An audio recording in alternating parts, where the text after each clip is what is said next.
أعوذ بالله من الشيطان الرجيم بسم الله الرحمن الرحيم الحمد لله رب العالمين والصلاة والسلام على أشرف الأنبياء والمرسلين نبينا شفيعنا مولانا محمد بن عبد الله وعلى آله وصحبه أجمعين رضيت بالله ربا وبالإسلام دينا وبمحمد نبيا ورسولا اللهم صل على سيدنا محمد اللهم صل على سيدنا محمد اللهم صل على سيدنا ونبينا وشفيعنا مولانا محمد تلك الظاهرة وآفية الأعداء وشفائها ونور الأبصار وهدايها وعلى آله وصحبه وسلم رب اشرح لي صدري ويسر لي أمري واحلل عقدة من لساني يفقهوا قولي اللهم أعطنا بالعلم وزينا بالعلم وأكرمنا بالتقوى وجعلنا بالأنبياء إن الله كريم كريم عليم يسر كريم صفة عليم ويجعلنا من التقوى ونبعثنا من الأنبياء آمين يا رب العالمين السلام عليكم ورحمة الله وبركاته.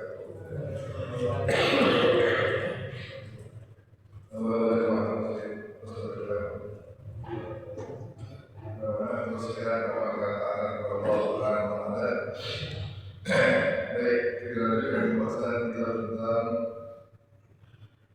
Sirah Tawiyah dan Syekh Rahman Al-Qadhi. Pertemuan yang lalu kita bahas tentang Datuk Nabi Sallallahu Alaihi Wasallam, yakni Datuk Nabi Abdul Muttalib, yakni nama sebenarnya adalah Syaibah. Jadi kita lihat bagaimana Abdul Muttalib menjadi dikata penguasa Quraisy waktu berdepan dengan tentara Abraha dari Yaman, kan? Seorang yang ingin menghancurkan Ka'bah dan ingin menaikkan gerejanya yang berada di Yaman, dan dia tidak suka ketika ramai yang mendatangi Ka'bah. Maka dia ingin gereja yang didatangi oleh ramai orang, makanya ingin menghancurkan Ka'bah. Itu berlaku di zaman Abdul Muttalib. Lebih tepat waktunya 50 hari sebelum kelahiran Nabi Sallallahu Alaihi Wasallam. Maka disebut dengan gelaran tahun itu disebut Gajah. Dan satu lagi peristiwa yang besar sebelum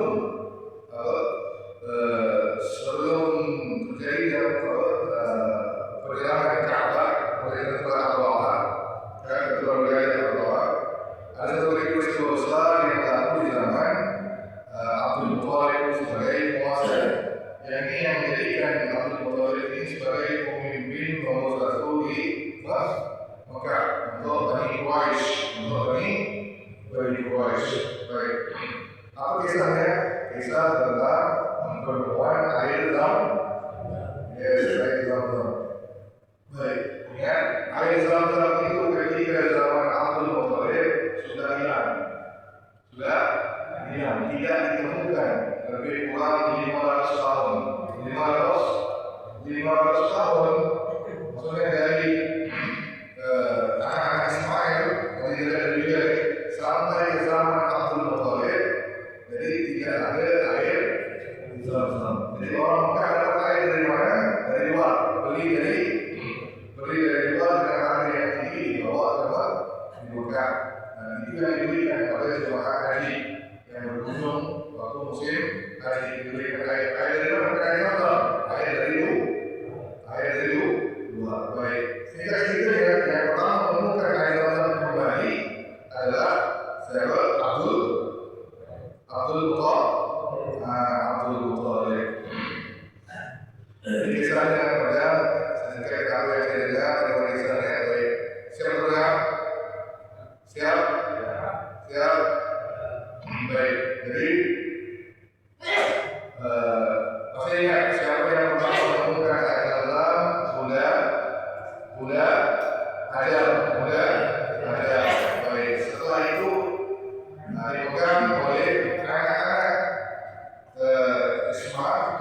Ismail. Dari Ismail besar, kemudian Nabi besar.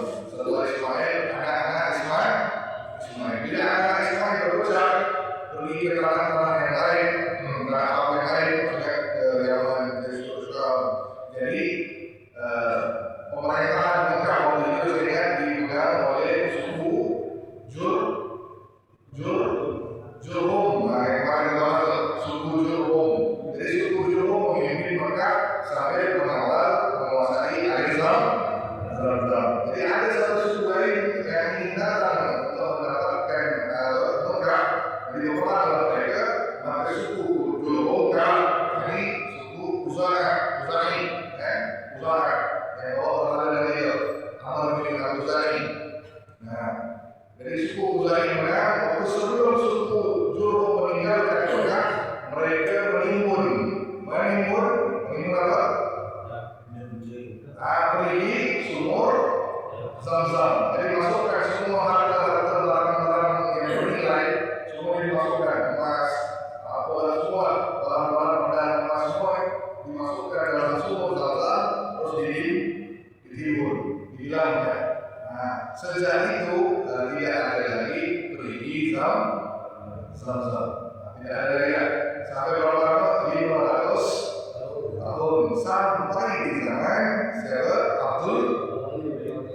Di telaga Zam-Zam terus banyak daripada permukaan dan tidak diketahui tempatnya hingga Abdul Muthalib memangku jabatan sebagai pemberi makan dan minum jemaah haji. Maka suatu hari kami kisah tentang Abdul Muthalib. Jadi bagaimana beliau tahu tentang Abdul ini? Beliau sudah malam tidur bermimpi, didatangi oleh seseorang dan berkata,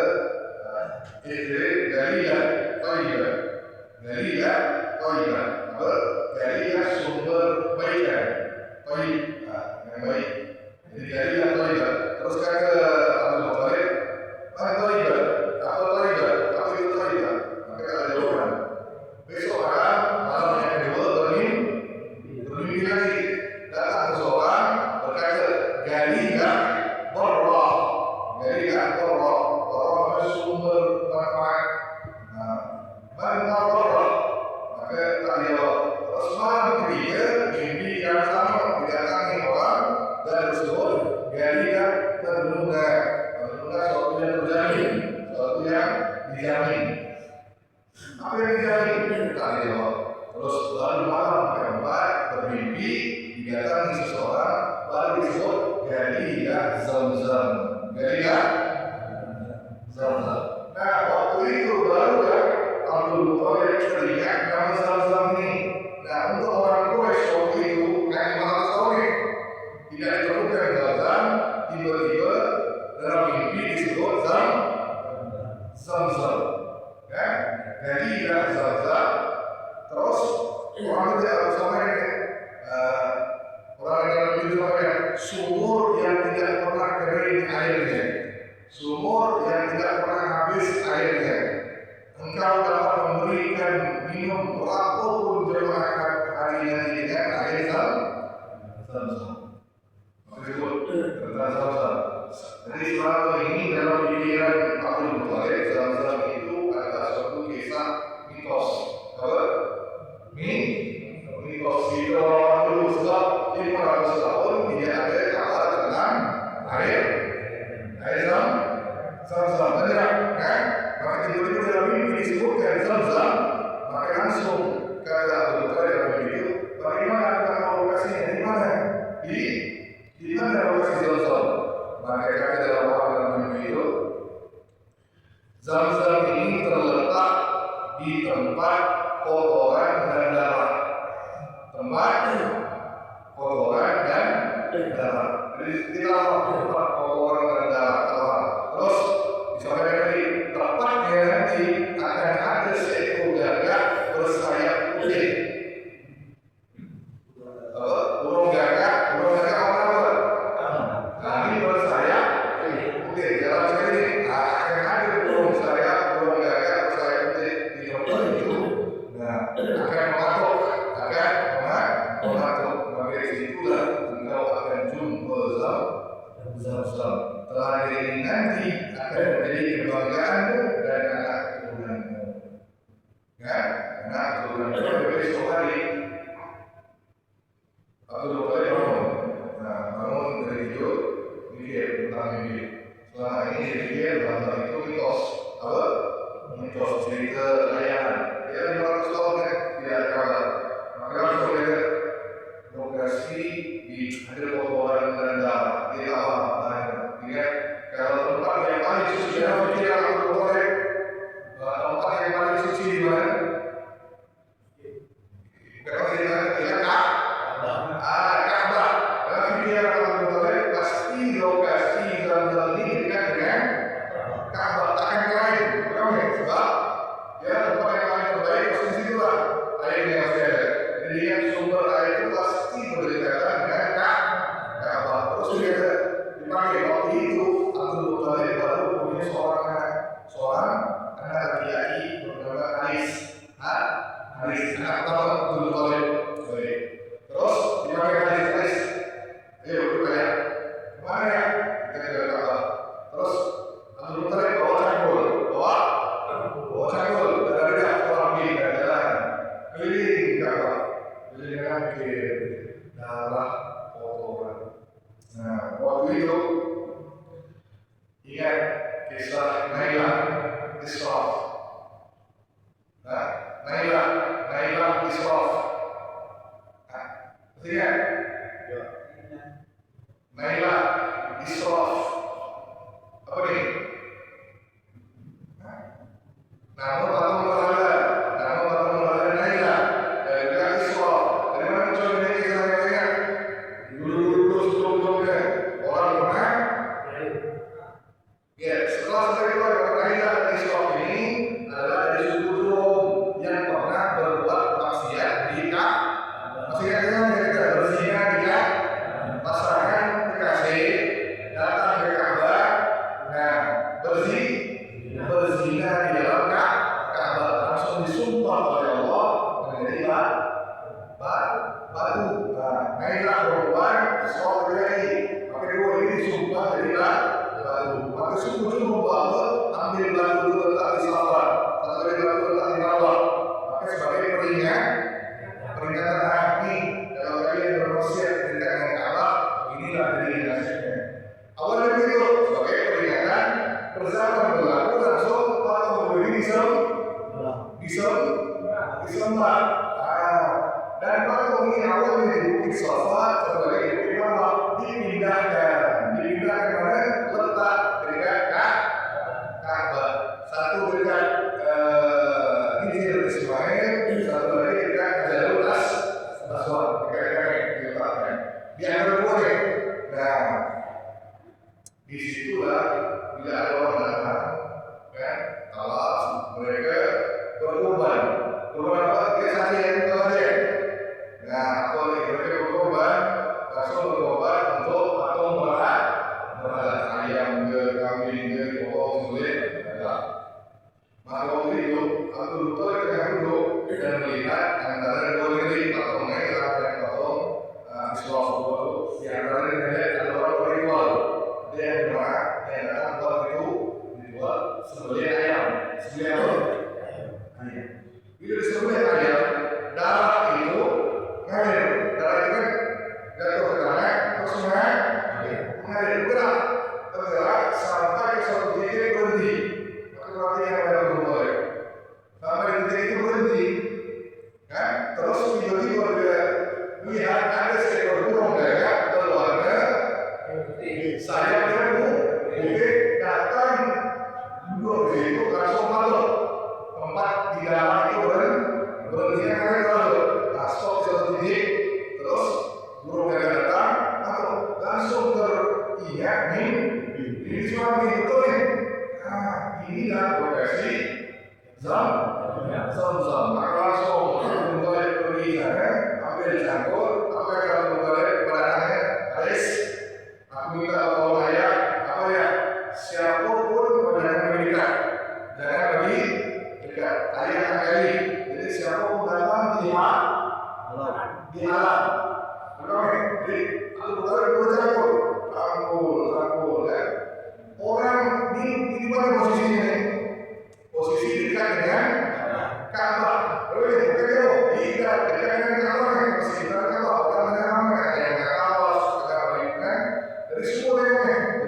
tadi perhatian apa betul rekordnya kali tidak kalau bisa semua datang tengok bila dikasih langsung keluar air zam langsung dari mana keluar dari mulut dalam apa ini Allahu Akbar. Orang Arab memang percaya pada Allah cuma tadi Allah itu dinisbatkan kepada patung. Awalnya itu kan tidak benar, makanya menurut mereka tetap kata Allahi walaupun orang kafir, walaupun mereka musyrikin, tapi menurutnya tetap Allahi. Jadi aku itu waktu keluar air Zam-Zam, pasti keluar langsung apa tadi? Mulutnya kata Allahu Akbar. Maka orang-orang Quraisy yang lain, pemimpin Quraisy mengatakan, wah air Zam-Zam ini saya keluar sumur Ismail keluar. Maka apa yang berlaku? Orang-orang Quraisy semua datang, pemimpin yang berdatang. Abdul Malik, ini milik kami juga. Apa? Zam-Zam ini milik kami.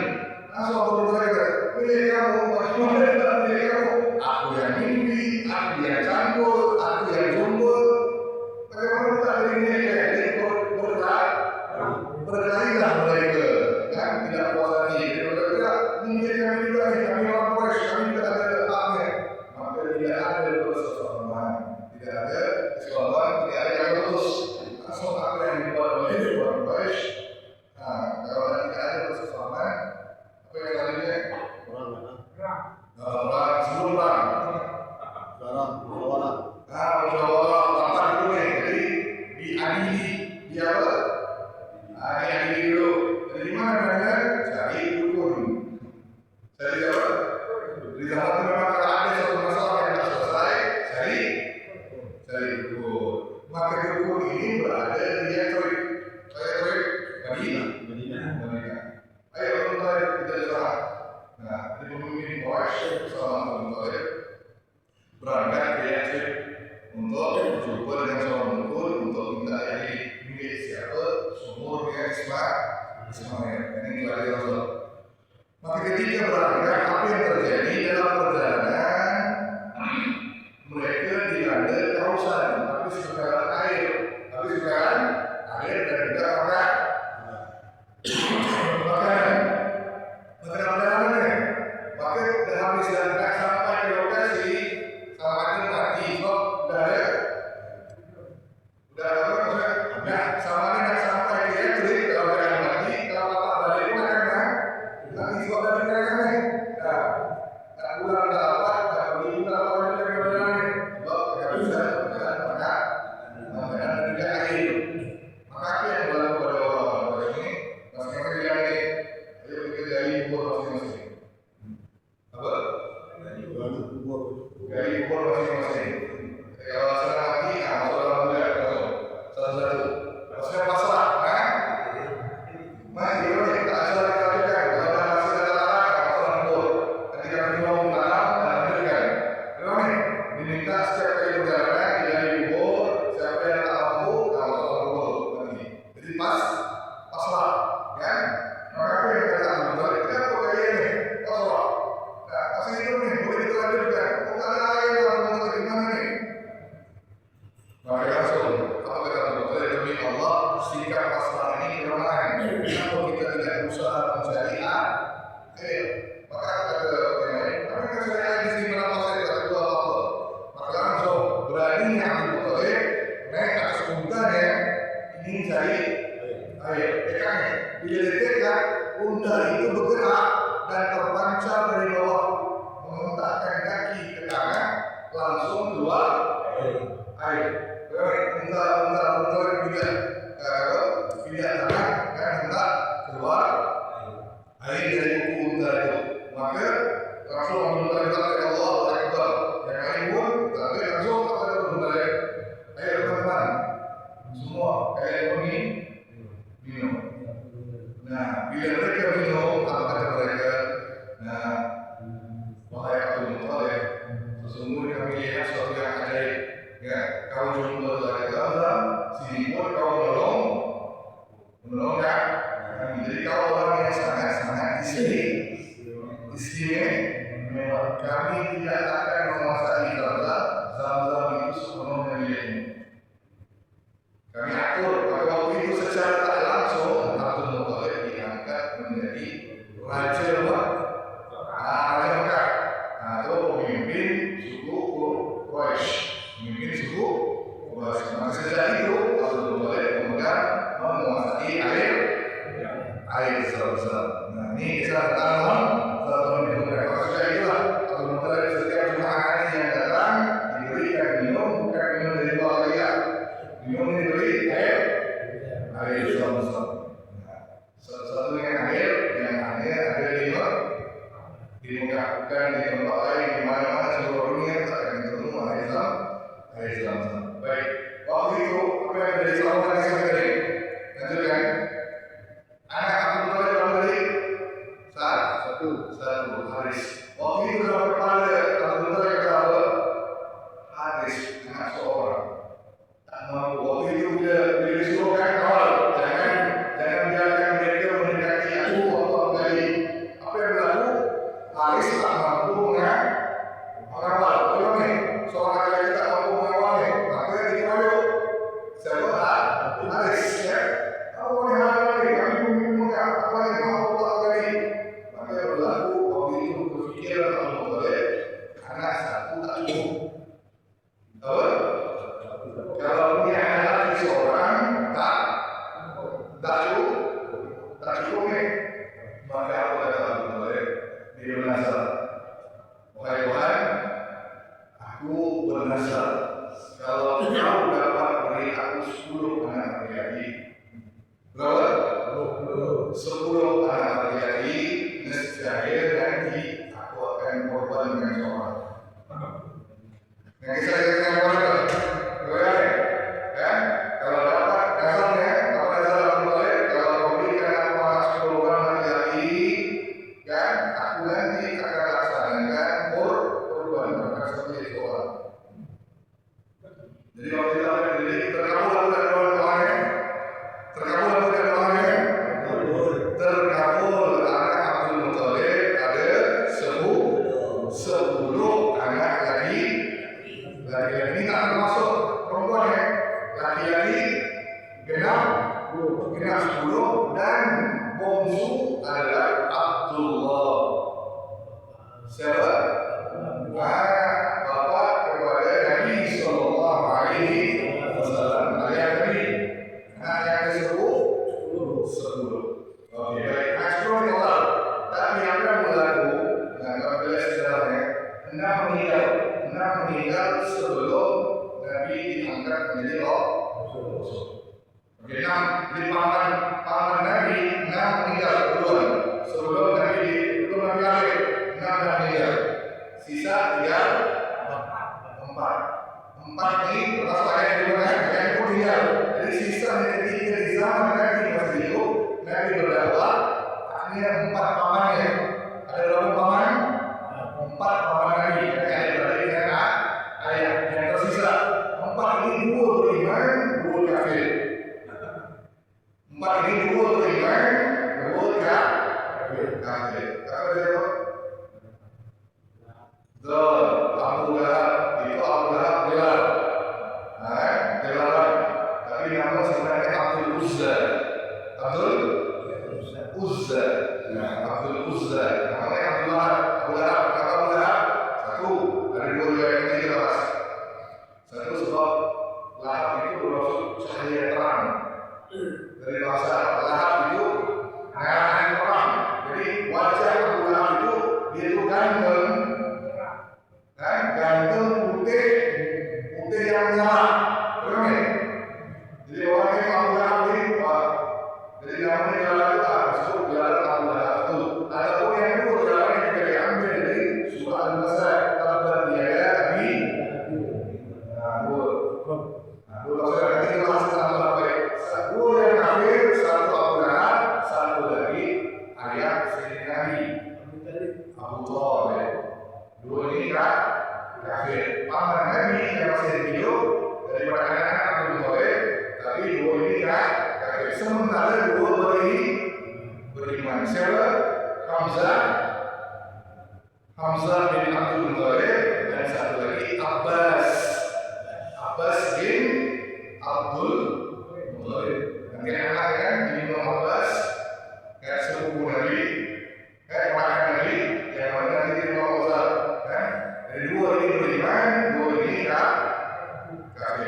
Siapa saja tadi?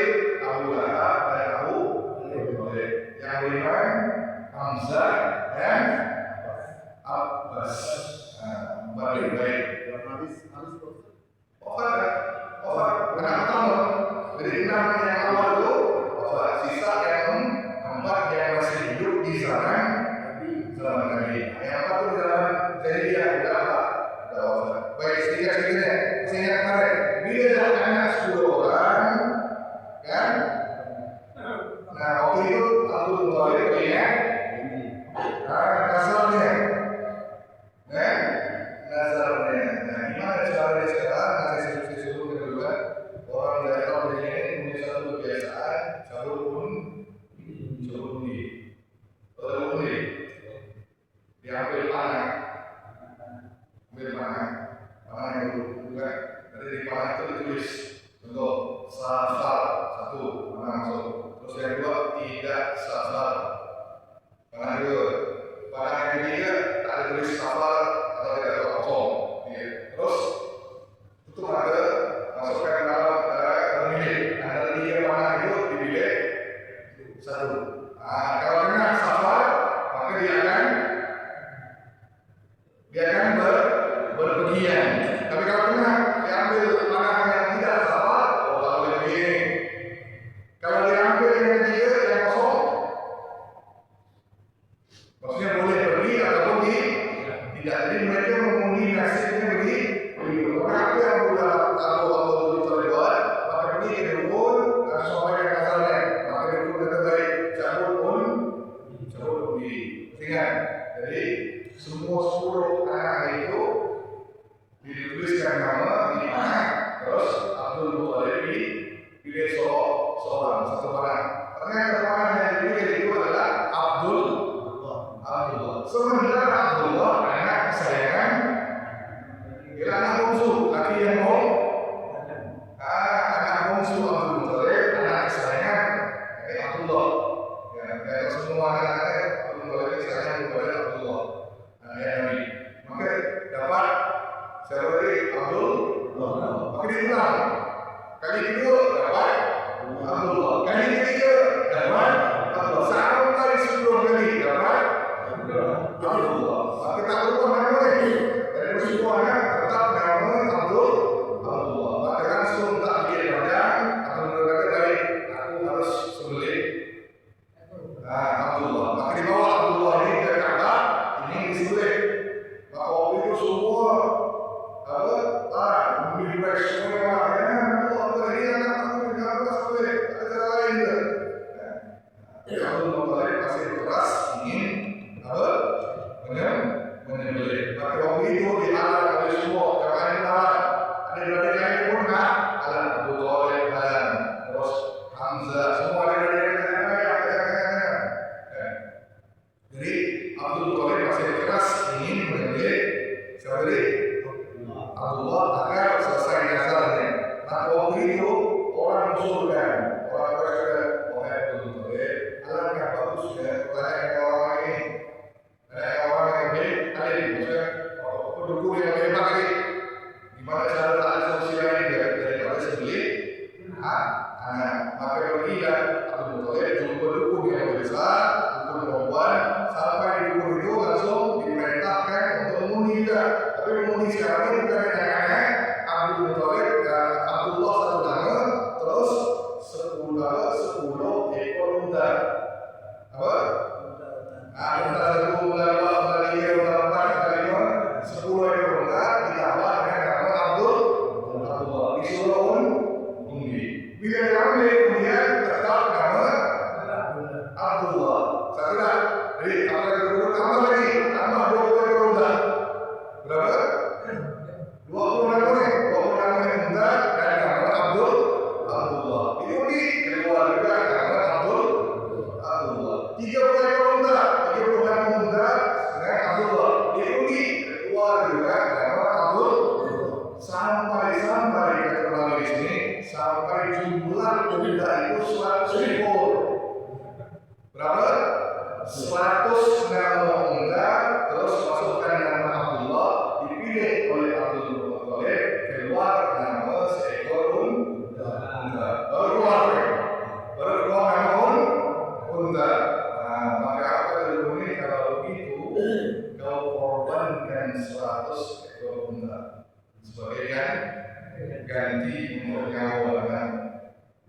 maka disembelih langsung oleh Abdul Muthalib 100 ekor unta. Berapa harga seekor unta?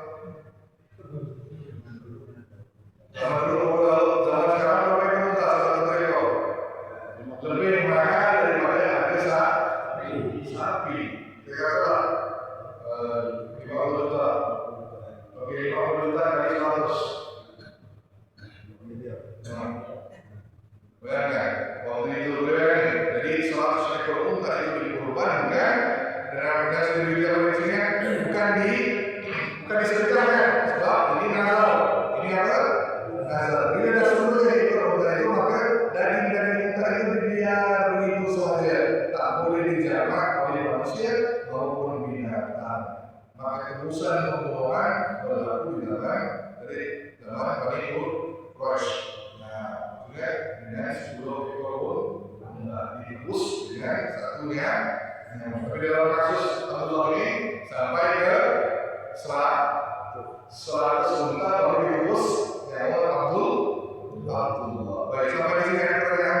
Dari mana kita tadi hadis sahih atau tadi aku adalah anak dari 2 orang yang disembelih. Nabi itu hadis sahih. Atau tadi aku ini dari anak 2 orang yang disembelih. Siapa yang disembelih? Satu Ismail dari Ismail alaihissalam dan juga Abdullah yang Nabi Sallallahu Alaihi Wasallam. Baik, ada pertanyaan? Ada pertanyaan? Itu Pak Ustaz, kalau zaman itu zaman jahiliyah, memang kalau misalnya ada korban unta misalnya dipotong atau kambing itu memang tidak dimakan itu. Kalau itu nazar tak dimakan. Kalau itu bukan nazar ya. Kalau nazar, karena ini kan nazar. Kalau korban saja untuk apa? Untuk berhala, sedikit berhala, sisanya disedekahkan. Itu deh. Kalau nazar, tidak. Nazar tidak. Sama juga syariat itu untuk kita sekarang, betul? Kalau Anda berkorban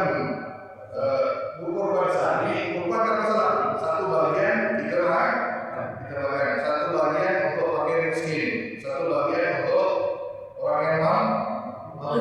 Ini kurban. Tapi kalau kita kurban nazar, boleh makan? Harus disedekahkan semua. Nah, kita sedekahkan. Tapi kalau kita sendiri orang jahiliyah, bazir dibiarkan. Dibiarkan di bawah begitu saja. Sayang, kita Islam, di situ kita jangan mubazir, ya. Maka tetap orang yang bernazar kalau disebut kurban, dia tak boleh makan dengan itu, jadi disedekahkan semuanya. Oke, jelas? Oke, yang lain? Silakan ada? Assalamualaikum. Saya katanya ada yang tahu. Ada? Ada yang tahu tadi. Waktu itu Pulau Gali itu ada yang tahu. Betul, baik. Pada waktu itu kan belum ada haji kan? Iya betul, baik. Walaupun orang Arab jadi yang kita bahas kemarin kan, masih ada bagi sisa ajaran dari Ibrahim. Oke. Jadi mereka tawaf, tapi bukan tawaf macam kita nih. Yang saya bukan kemarin, tawafnya dalam keadaan telanjang. Tawafnya sambil bertalbiyah memuji berhala. Ya Allah, labbaik Allah. Dia labbaik bukan labbaik Allahumma labbaik. Tapi dia memuji, membesarkan berhala. Jadi ritual jemaah musim haji masjid berlangsung. Jadi orang datang ke Mekah untuk berziarah. Jadi mereka tawaf tujuh kali, tapi tawafnya dalam keadaan belanja. Untuk laki-laki, kalau perempuan pakai baju yang longgar, baju kelawar, baju kembar. Baju kembar atau yang tipis, perempuan. Ini acara-acara ritual jahiliyah masih berlangsung. Jadi kurban untuk orang lain yang tetap berlaku waktu itu. Sebab dari mana ini? Ajaran daripada laki-laki ajaran Ismail alaihissalam. Jelas. Cuma datang Nabi Sallallahu Alaihi Wasallam Dibersihkan, kapal semua dibersihkan, hancurkan berhala semua. Nah, tapi ibadah haji tetap ada dengan cara yang benar, cara yang dilakukan seperti mana? Ibrahim. Jadi kita sekarang ikut Ibrahim. Nah, gimana kita haji? Nah, itulah cara Ibrahim menunaikan ibadah haji dan umrah. Sudah sampai? Ada yang lain? Pak? Oh, mana tahu kan? No komplain, ngomongin. Bukan komplain lain. Ada pengaduan tadi. Tangan dua boleh. Oke, baik. Lanjut. Ada Abdullah. Siapa? Oke, Abdullah adalah ayah kepada Nabi Sallallahu Alaihi Wasallam. Ibu Abdullah adalah ini. Ibu Abdullah, istri Abdul Thalib bernama Fatimah binti Amr ataupun Fatimah binti Amr, boleh. Kemudian nenek Nabi bernama Fatimah binti Amr, ayah atau Nabi Abdul Thalib. Abdullah adalah anak Abdul Thalib yang paling bagus, paling dicintai. Dan di zamannya Abdul Thalib ini dihilai oleh perempuan-perempuan. Memang Abdullah ini dihilai oleh perempuan. Allah ni bagus. Yes, Abdullah Allah yang bagus, ganteng, jadi dihilai oleh ramai perempuan. Maka ringkasnya, nah apa yang berlaku ketika dah usia kawin, maka dijodohkanlah dengan Abdul Thalib menikahkan anaknya dengan Aminah. Apa? Aminah binti Wahab. Aminah binti Wahab.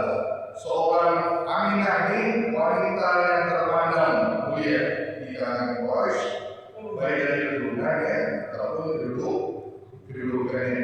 Sebab ayah Aminah, nah yakni adalah pemuda Bani Zuhra, kelahiran Bani Quraisy. Nah, Abdullah dari Bani Quraisy. Sementara ibu Nabi Aminah dari Bani Zuhra. Bani Zuhra. Jadi Abdullah hidup bersama dengan Aminah di Mekah. Di Mekah. Namun tidak lama kemudian Abdul Muthalib mengantarkan anaknya ke Madinah untuk mengurus kurban. Ternyata Allah takdirkan Abdullah meninggal di Madinah. Di Madinah. Ini sebelum disebut ya, dikuburkan di Darul Aqibah pada umur 25 tahun. Jadi ayah Nabi meninggal umur 25. Muda? Masih muda? Oh, dia muda sekali ya. Baru kawin, nah disebut riwayat. Ada yang menyebut pendapat mayoritas setelah mengatakan Abdullah meninggal sebelum Nabi dilahirkan. Itu masih aneh. Dalam ibunya. Ada juga berpendapat bahwa Abdullah meninggal 2 bulan setelah Rasulullah lahir. Dua-duanya benar. Jadi ada yang berpendapat ketika Nabi masih dalam kandungan, nah Abdullah meninggal. Ada juga yang berkatakan setelah Nabi lahir 2 bulan baru ayahnya meninggal. Jadi Nabi yang pasti Nabi lahir dalam keadaan sebagai anaknya. Baik. Maka harta yang ditinggalkan oleh Abdullah berupa tinggalkan 5 ekor unta, sekumpulan domba, seorang pembantu wanita Habsyi di hamba saya yang namanya Barakah, dijuluki Ummu Aiman. Nah, ini perempuan yang akan mengasuhkan Nabi yang ini. Nah, jadi itu sahaja harta peninggalan Abdullah. Ini sahaja sedikit. Baik. Nanti terusnya kelahiran Nabi Sallallahu Alaihi Wasallam. Baik. Rasulullah lahir pada bila? Hari Isnin. Hari Isnin 9 Rabiul Awal. 9 Rabiul Awal, permulaan tahun peristiwa gajah. Ingat tuh, 50 hari sebelum Nabi lahir, Abdullah dari Yaman menyerang Ka'bah. Langsung Allah sholatkan dengan burung ababil apa? Bukan nama burung ababil. Ababil itu maksudnya sekumpulan, serombongan. Bukan disebut ababil. Bukan nama burung ababil. Kalau yang salah, burung ini nama ababil bukan. Burung, tapi bergerak secara ababil, serombong gitu. Nah, maka di mulut dia membawa batu, terus di kakinya bawa, dari setiap burung bawa 3 batu. 2 kan, di cakar 2, terus di mulut 1, dilempar kepada tentara Allah. Nah, tentara yang menyerang Ka'bah. Itu saya jelaskan kepada mereka. Baik, terus Nabi dilahir pada tahun Gajah. Bertepatan dalam kalender Masehi 20 atau 22 April tahun 571 Masehi. Nah, 22 April tahun 571 Masehi. Yang pastinya bulan Rabiul Awal. Tanggal mungkin berbeda ya, tapi yang pastinya 2. Bulan Rabiul Awal Nabi lahir dan juga Nabi lahir pada hari Isnin. Itu pasti. Tentang tanggal mungkin berbeda. Yang pastinya hari Isnin Nabi lahir, Nabi wafat pun hari Isnin. Dan Nabi lahir bulan Rabiul Awal, wafat pun Rabiul Awal. Gitu ya. Nah, baik. Lanjutkan baik. Terus berkata ibunda Rasulullah SAW, setelah bayiku lahir, aku melihat dari ketika kelahirannya. Setelah bayiku lahir, dari Rasulullah lahir, aku melihat ada cahaya yang keluar dari kemaluanku, menyinari istana-istana di Syam. Jadi suatu keajaiban ketika Nabi lahir, jadi bercahaya. Tidak akan lahir, langsung seluruh tanah alam itu bercahaya. Nah, ini riwayat baik. Riwayat bahwa beberapa bukti pendukung Rasulullah bertepatan saat kelahiran Nabi SAW, runtuhlah 14 balkon istana Kisra. Nah, jadi di Parsi, istana Parsi itu runtuh. Terus padamnya, Kisra Romawi. Nah, runtuhnya istana Romawi. Tiba-tiba maksudnya berlaku gejala besar bila Nabi lahir di Romawi waktu itu semuanya runtuh. Terus istananya runtuh. Terus api yang tak pernah terpadam, api manusia, api manusia yang di Parsi yang tak pernah padam bila Nabi lahir padam. Nah, padamnya api yang biasa disembah orang-orang manusia, serta runtuhnya beberapa gereja di sekitar Kairo. Nah, di Syam, dan gereja-gereja itu akses utara. Peristiwa ini diriwayatkan oleh Al-Bayi lagi. Baik. Nah, ini agak hebat ketika Nabi lahir. Maksudnya secara secara tak langsung, maksudnya akan runtuhnya Romawi, akan runtuhnya Parsi, dan orang Nasrani pun akan runtuh oleh akan ada agama yang akan dibawa oleh Nabi, agama yang benar yang akan menggantikan agama Nasrani yang sudah disebut.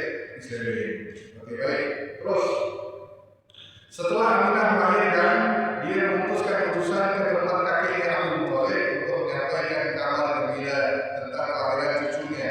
Abdul Muthalib pun datang dengan perasaan sukacita, lalu membawanya ke dalam Ka'bah. Jadi Abdul Muthalib ketika lahir Rasulullah langsung bawa cucunya dan bawa ke Ka'bah, masuk dalam Ka'bah. Abdul Muthalib pemimpin Quraisy, betul kan? Bawa ke dalam Ka'bah seraya berdoa kepada Allah dan bersyukur, dan dia memilih satu nama yang tak pernah dikenal bangsa Arab. Nama yang tak pernah dikenal oleh bangsa Arab, yakni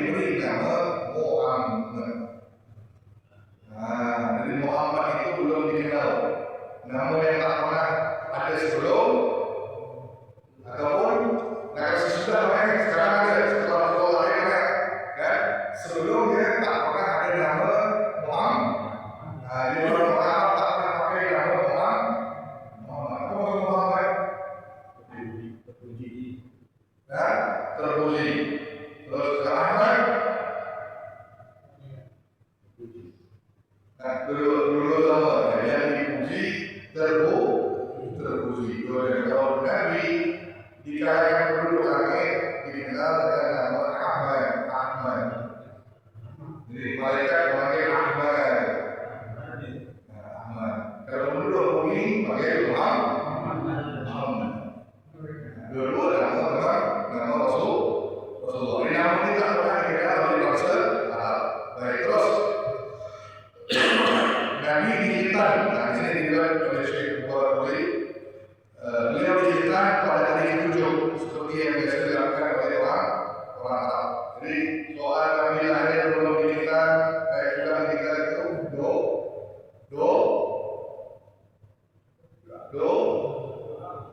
belum ini. Jadi Nabi lahir itu langsung kita salah. Yang pendapat yang lebih sahih ulama hadis ulama sejarah menunjukkan Nabi bercerita pada pada kelahiran hari itu diceritakan oleh Abdul Muthalib. Baik, wanita yang pertama menyusui Nabi adalah ibunda Thaibah. Siapa? Thaibah. Siapa Thaibah? Hamba saya Abu Lahab ini punya hamba bernama Thaibah. Jadi kebiasaan orang perempuan Arab bila mereka lahir, mereka tak langsung musuhan. Maksudnya satu, banyak stoknya. Tak jadi cantikan, ada banyak stoknya. Jadi mereka itu biasa beri kepada orang lain untuk susukan. Maka disebut ibu susuan. Jadi Nabi SAW disusukan oleh di antara dari Thaibah yang menyusukan Nabi SAW. Baik. Sampai di sini ada pertanyaan? Ya. Itu Abdullah dengan Siti Aminah itu waktu meninggal agamanya apa? Sama Abdul Muthalib. Ini Salafi yang banyak mempertentangkan. Benda ini memang pembahasannya tidak ada penyelesaian, tak ada yang putus, ya? Tak ada yang putus di kalangan ulama tentang agama orang tua Nabi. Di sini kita boleh kata orang-orang yang hidup kan agama Nabi juga Nabi Muhammad SAW setelah umur 40 tahun. Jadi antara Ibrahim daripada Nabi Isa sampai ke Rasulullah jalan yang panjang. Tidak ada Nabi. Antara Isa dengan Rasulullah. Jadi tidak ada Nabi, maka itu disebut zaman fatrah. Apa itu fatrah? Zaman yang belum diutus Nabi. Jadi orang yang hidup di zaman itu dia selamat nanti di akhirat. Sebab belum ada utusan. Kecuali ada utusan, Anda tidak ikut. Nah, itu baru Anda ikut orang kafir, tidak beriman. Ini jalan dari antara Isa dan Rasulullah beriman 400 tahun itu tidak ada Nabi di antaranya. Maka disebut zaman fatrah. Sampai dengan Ismail mengikut masalah daripada Ismail sampai ke Rasulullah. Jadi ramai Nabi itu diutus ke Bani Israel. Sementara orang Arab itu tidak mempunyai Nabi kecuali Ismail. Maka dikatakanlah maka itu pun disebut zaman fatrah. Zaman di mana belum diutuskan Nabi. Sebagai ulama mengatakan orang-orang yang hidup di zaman itu dia selamat. Satu pandangan. Terus yang kedua, ada yang ketiga. Kenapa? Sebab ada ajaran Nabi yang terdahulu. Siapa? Ajaran Ismail dan Ibrahim. Harus diikut, tapi mereka tidak ikut. Maka diseling sampai menyembah berhala, kan? Nah, sampai diseling semua ritual Nabi Allah Ibrahim. Jadi mereka ini disebut orang kafir, orang yang tak beriman. Dan akan dihukum pendapat nomor 2. Dan pendapat yang ketiga